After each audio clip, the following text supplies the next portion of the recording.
আসসালামু আলাইকুম বন্ধুরা, আপনারা সবাই কেমন আছেন? আশা করছি সবাই ভালো আছেন, আমিও ভালো আছি।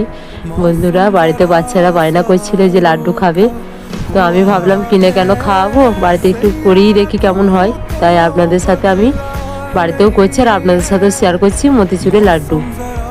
তো আপনারা সবাই দেখবেন। আর বন্ধুরা, একটা ছোট্ট ভুল হয়ে গেছে। আমি মিক্সচার মেশিনে যখন আমি বড়াগুলো ভেজে মিক্সচার মেশিনে দিচ্ছিলাম, দিয়ে মানে মিক্সচার মেশিনে পিসার পর আমি যখন ঢালি তখন সেটা আপনাদেরকে দেখানো হয়নি। তখন আমার বাচ্চাটা ঘুম থেকে উঠে যেয়ে খুব কান্নাকাটি করছিল, তো ওটা দেখানো হয়নি। কিছু মনে করবেন না, আপনারা সবাই দেখে নেবেন। আর ভালো লাগলে লাইক, কমেন্ট, শেয়ার আর চ্যানেলটা বন্ধুরা অবশ্যই সাবস্ক্রাইব করবেন আর এরকমই আমার পাশে থাকবে।